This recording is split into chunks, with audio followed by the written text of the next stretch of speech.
Good morning, everybody. Welcome back to Cilinix Crypto. Hope you're all doing great, and welcome to this new video. On ICP, wanted to do a quick update on this. I saw some momentum earlier this morning.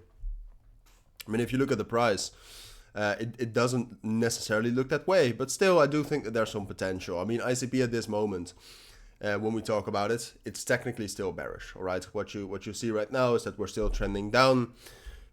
So far, we're just respecting the downtrend as well. So like I said, at this moment, technically, it's still bearish. But I do think, and we'll talk about that later in the video as well. But I saw some momentum coming in earlier. Overall, excuse me, I'm still a little bit sick, so there's like a cough that almost has to come out when I talk. But the total value locked of the network has increased quite a lot as well. I always think, I mean, if you look at the total value locked for ICP, it's always a bit weird.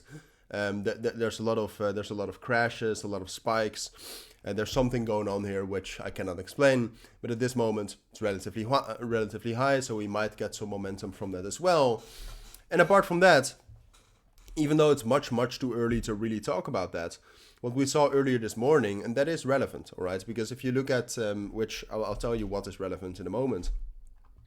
But if you look at ICP right now, ICP is still for 70% correlated to Bitcoin.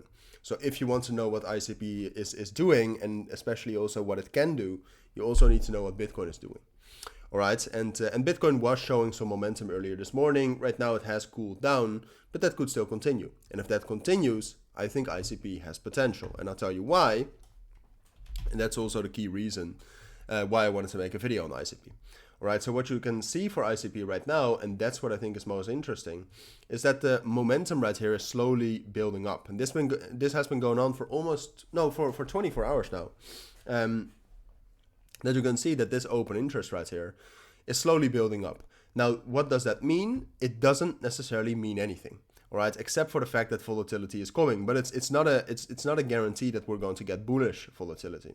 All right, because if you look at the CVD since that moment, what you can see is that the CVD has been relatively flat. All right, now if these were mostly long orders, the CVD would be positive. And then at the same point of time, in that period of time, we saw the spot price, or at least the spot buying and selling, the spot CVD, we saw that drop down, which is bearish. All right, so I don't think that there's anything bullish yet about ICP, but what we do see is that there's some momentum building up. So I do think you need to be ready for some sort of momentum, especially if Bitcoin continues some sort of recovery here.